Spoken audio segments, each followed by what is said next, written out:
In the preface, Raul Hennekamp, professor of pediatrics and translational genetics, writes, "Read this marvelous book, cry and laugh and enjoy. There you are. A doctor has just told you your child has a syndrome. A syndrome. Even just that word, it sounds already ominous. In fact, you know only of Down syndrome. But Rubinstein-Taybi syndrome? Never heard of it. You have all kinds of questions, but then it becomes clear your GP and your pediatrician have never seen a child with this syndrome either, so they can hardly help. As always, the best information can be obtained from those who are dealing with children with the syndrome most, the children themselves and their parents. The present book is written by such a parent and offers a wealth of information, surely about the syndrome itself, but more importantly, how the life is of a family in which a child with Rubinstein-Taybi syndrome is born. The shock, the disbelief, the uncertainties, the anxieties, but also the unexpected joys, the warmth and care of people of whom hadn't expected it, the laughter, the love. The book is written in a marvelous style and is open in every sense of the word. The book teaches you also how to look into the world through the eyes of someone with the syndrome, and you will read it, is usually a beautiful world. The word syndrome, please just forget it." I found it infinitely bizarre to be surrounded by people who wore Jennifer's face once we got to the conference. It was as if we had walked into a giant house of mirrors. They were everywhere, reflecting one another in an expansive downtown hotel in Cincinnati, in the dining room, in the restrooms, in the halls, in the corners where their parents, overwhelmed as Don and I, fed them from baby bottles or changed their diapers and tried to quiet their concerns. The children in their sameness were like mannequins come to life, each individual a variation on one human theme, each head small, each nose beaked, each smile endearing but a little off. And then the following is from a chapter called In the Wake of a Bicycle. I saw Jennifer with a fresh clarity on a summer's day when she was a teenager of 15 or 16. Poised on the brink of womanhood, she was all Jennifer. A surgically patched up version to be sure, but nevertheless all Jennifer. The features of her Rubinstein-Taybi syndrome, the beaked nose, the sloping eyes, had long since faded into impishness and determination. For me, the act of looking at her had become like the act of looking into a slightly tarnished mirror. That which mattered lay just beyond the surface.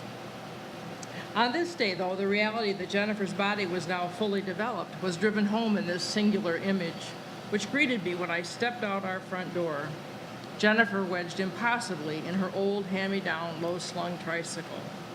Beneath the sun, in the distance of our driveway, she was a pear with a topping of caramel syrup, her long, silky hair cascading in a light brown shine over a plump face, rounds of breasts, and spreading hips, which had somehow emerged over the winter. She parked her bottom on the trike's pink seat, her breast brushing the handlebars, and she sat patiently, too long in the body and legs to pull her feet up and pedal. She relaxed her shoulders and cocked her right arm onto the backrest, letting her left arm hang, and she poked her feet out sideways from the front wheel and sighed.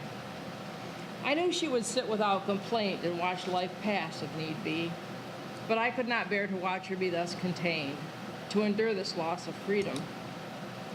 The ability to pedal was too hard won. Her little circle of independence that was our cul-de-sac in front of our home was too precious to lose. I turned and went back into the house, a place to call to the bicycle shop, where I secretly ordered her an adult-sized candy apple red three-wheeler with metal baskets at its sides. Jennifer didn't understand what I meant when I said, "We're going to get you a new bike." On the day the order came in, she took my hand with considerable trepidation when we walked across the shop's parking lot. Maybe she thought I was deceiving her, making up a ruse to take her for a new dental or medical procedure. While I had never resorted to ruses, Jennifer had misgivings, born of an endless stream of disappointments. Her experience with brick buildings, parking lots, and sidewalks, like those in front of us, was narrowly defined. We walked in a drizzle at Jennifer's ponderous pace, step lurch, step lurch, step lurch. Her eyes widened as we drew closer to the store's picture window, in which, strung overhead like giant Christmas lights, hung a variety of red, yellow, and blue bicycles. I don't think she dared to imagine that this building might contain something glorious for her, something that was not going to poke or penetrate or attempt to fix her. So it was that Jennifer entered the store, my reluctant follower. Caught by surprise in the ambience of this wonderland, she took in the bicycles that surrounded us with a simple judgment. Their beauty was astonishing.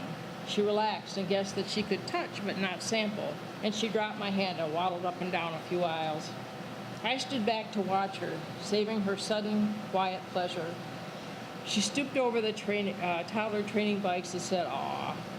She patted the mountain bikes, the English racers, and even the exercise bikes, which might be pedaled for miles without ever moving so much as an inch forward. She rang the occasional bike bell, honked a rubber horn or two, and tugged at the tassels that hung from Valentine-colored bikes in the girls' section. But never, not once, did she say, "Can I have one?"